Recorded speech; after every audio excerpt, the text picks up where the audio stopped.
Olá, pessoal! Eu sou Jailda Cabral, aluna do Centro Juvenil de Ciências e Cultura de Vitória da Conquista, e apresento essa série de podcasts juntamente com o colega Daniel Matos e a professora Karine sobre a biologia na série The Flash. Assistimos aos episódios e identificamos os temas ligados à biologia. Somos fãs dessa série e de Barry Allen, que é um cientista com superpoderes. The Flash é uma série de ação e já conversamos sobre raiva e adrenalina em outros episódios, mas dessa vez a série destacou o medo. E Joey fala: medo é uma coisa boa, te mantém vivo às vezes. E aí, Daniel, já passou por alguma situação em que sentiu muito medo?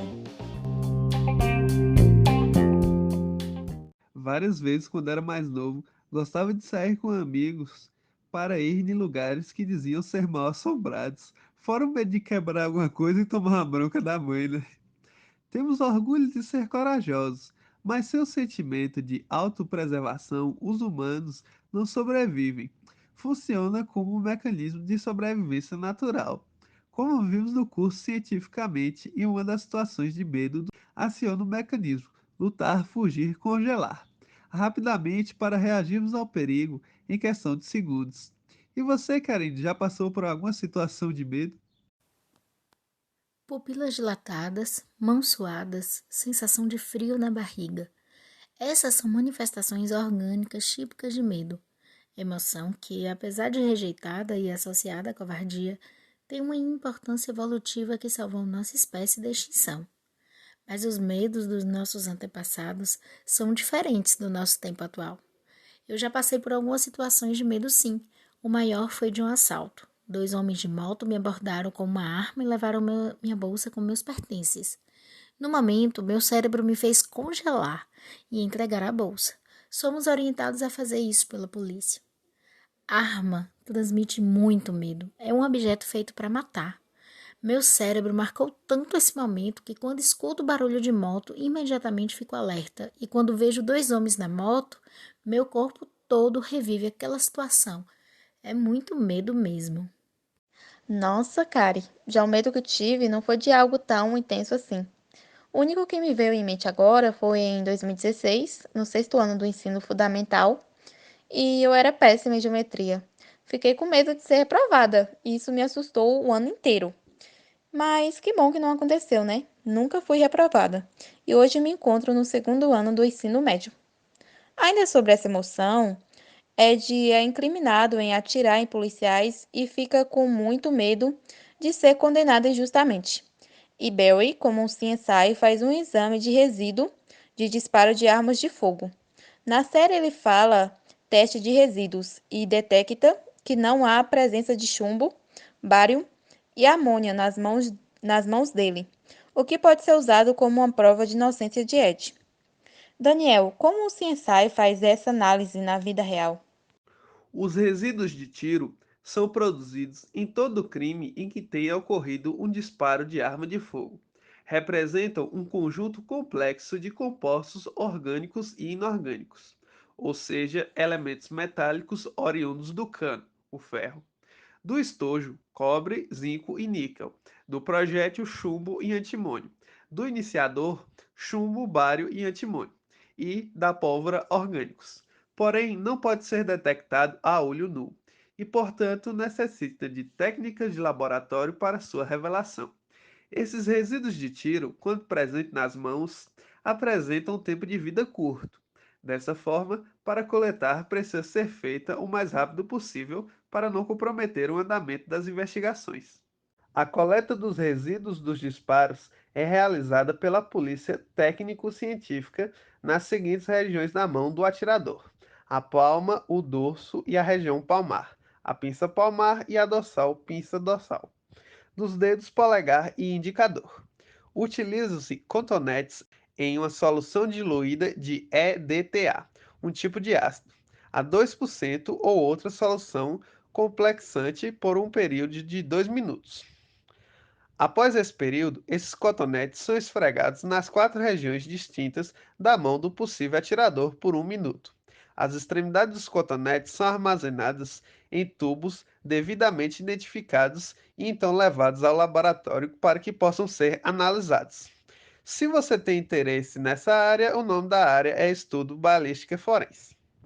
Sabe uma cena que despertou minha curiosidade? Aquela cena em que o meta-humano Aníbal desmaia Barry e após Caitlin o acorda com um tapa no rosto. Cena típica em novela, filme, série, né? E até em desenho animado. Então, gente, isso é mito. Não funciona, então não faça isso. Os procedimentos corretos são: deitar a pessoa no chão, de barriga para cima, e colocar as pernas mais altas que o corpo e a cabeça, cerca de 30 a 40 centímetros do chão, afrouxar as roupas e abrir os botões para facilitar a respiração, e comunicando com a pessoa, mesmo que ela não responda, referindo que está ali para ajudá-la. Observar possíveis lesões causadas pela queda e se estiver sangrando para a hemorragia.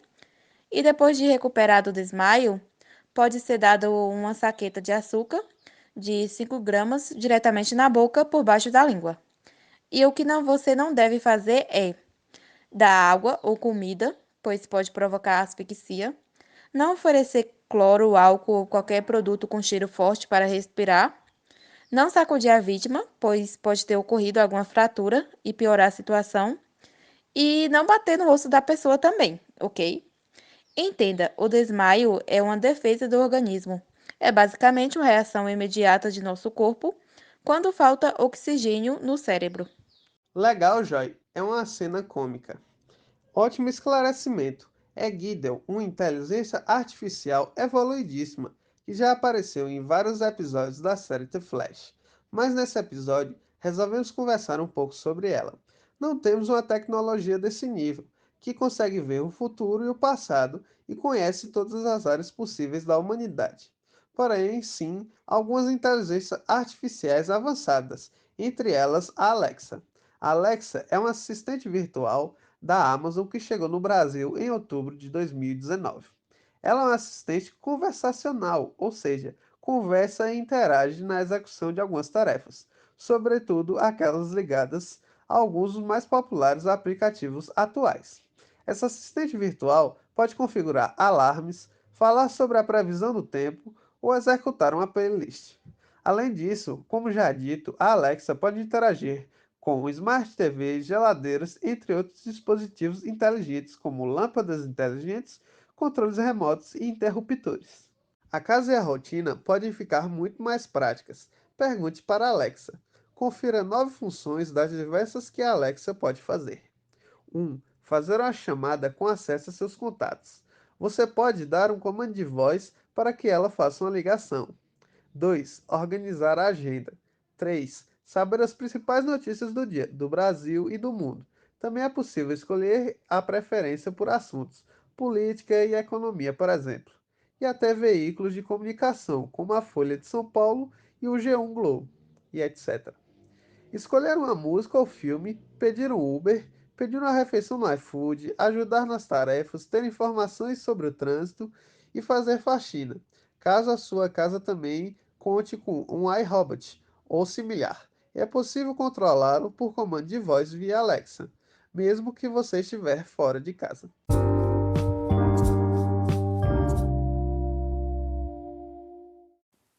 Outro tema abordado no episódio 20 foi sobre o sono e os sonhos. Os cientistas dos laboratórios STAR estavam tentando confeccionar um óculos que pudesse transmitir os sonhos das pessoas como uma lembrança, e para isso precisava de várias informações sobre esse fenômeno que acontece todos os dias conosco. Já se perguntou por que sentimos sono? Quando dormimos, estamos restaurando o equilíbrio natural da atividade cerebral. Isso mesmo. Durante o sono, o cérebro continua trabalhando para regular e organizar tudo aquilo que aconteceu durante todo o dia. É como se o nosso cérebro estivesse carregando para começar um novo dia. As consequências de uma noite mal dormida vão além do cansaço do dia seguinte. Ficar sem dormir desregula o corpo inteiro. O sono possui ciclos, que é um conjunto de fases que começam desde o momento em que a pessoa adormece e vão progredindo e tornando-se cada vez mais profundas, até o corpo entrar no sono REM, a sigla que quer dizer movimento rápido dos olhos. Normalmente, o sono REM é o mais difícil de alcançar, mas é nessa fase que o corpo consegue realmente relaxar e na qual a taxa de renovação cerebral é maior. A maior parte das pessoas segue o seguinte padrão de fases do sono: sono leve de fase 1, sono leve de fase 2, sono profundo de fase 3, sono leve de fase 2, sono leve de fase 1 e o sono REM. Depois de estar na fase REM, o corpo volta novamente à fase 1 e repete todas as fases até voltar novamente à fase REM. Este ciclo vai se repetindo ao longo de toda a noite, mas o tempo em sono REM vai aumentando em cada ciclo. Na série, a doutora Caitlin fala que pode acessar as lembranças de Cisco na fase REM, que é a última fase do ciclo do sono, que dura cerca de 10 minutos e que normalmente começa 90 minutos depois de adormecer. Nesta fase, os olhos se movimentam muito rapidamente, o batimento cardíaco aumenta e os sonhos aparecem. Existem vários exames que medem a qualidade do sono de um paciente. A polissonografia é um exame não invasivo que mede a atividade respiratória, muscular e cerebral, além de outros parâmetros, durante o sono. E sobre os sonhos? Por mais absurdo que o conteúdo de um sonho seja, o mesmo tem um reflexo direto em nossas emoções. Assim que dormimos, o cérebro tenta elucidar cada complicação que ocupa nossas mentes durante o dia. Com isso, os sonhos nada mais são do que representações de nossa realidade externa e com isso nos afeta internamente. Isso responde à pergunta por que nós sonhamos de forma simples e direta. Quando se pergunta por que nós sonhamos, focamos na parte lúdica e esquecemos a prática. Enquanto sonhamos, o cérebro faz um balanço de como foi o nosso dia e quais atividades compensaram. Com isso, o órgão efetua uma limpeza de nossas memórias, selecionando aquelas que têm a maior serventia e descartando as demais. Mas na série, através de um óculos que eles estão confeccionando, eles queriam acessar o sono de Cisco e ele ir narrando o que aconteceu ali no sonho dele. É pura ficção da série The Flash? Não. Acordar dentro de um sonho é possível?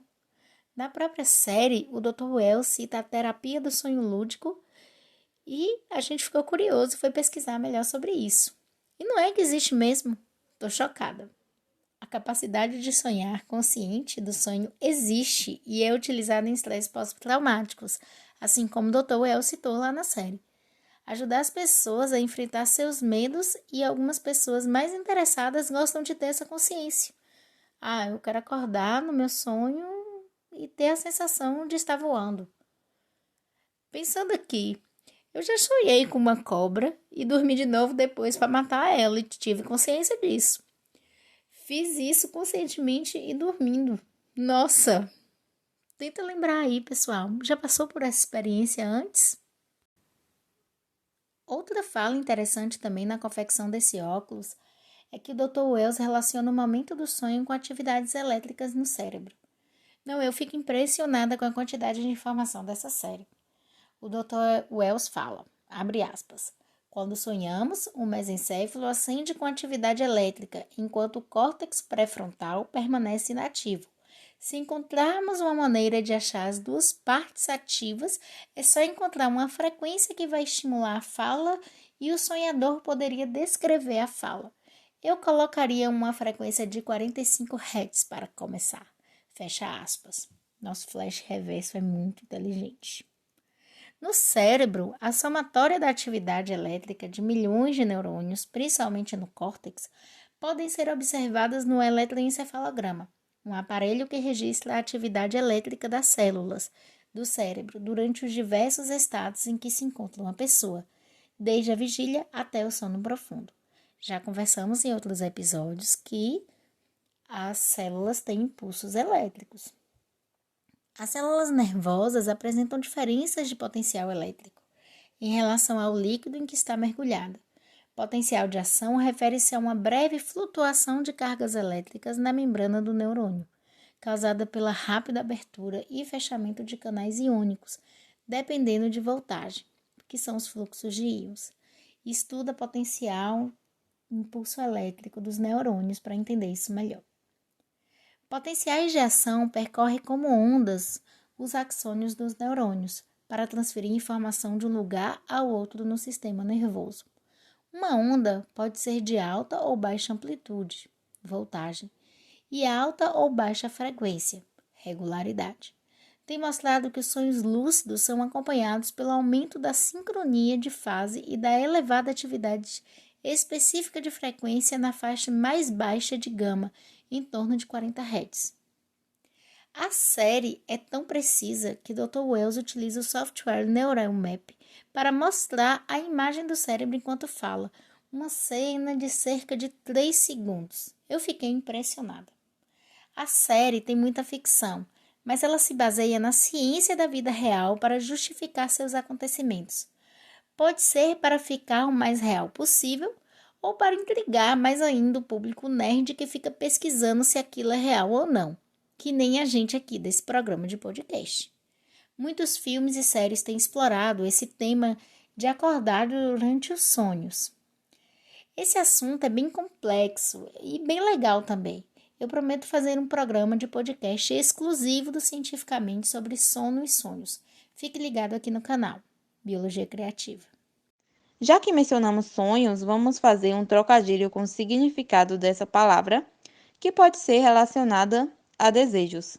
E encerraremos com a mensagem motivadora para você. Nossos sonhos são como degraus de uma escada. A gente olha para o alto, encara de frente e quando percebemos, já vencemos o obstáculo. Vitória é sinônimo de persistência. Aline Lopes. Tchau, pessoal. Obrigada por nos acompanhar.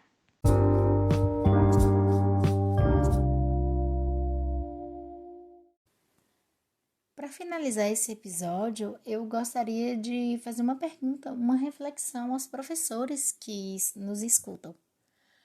Se as obras de ficção utilizam elementos da ciência para se basear em suas histórias, então por que nós, professores, não podemos utilizar elementos da ficção para ensinar ciências? Não é? Vou utilizar o Flash sim para dar aula de biologia e esse podcast já faz isso. É muito interessante.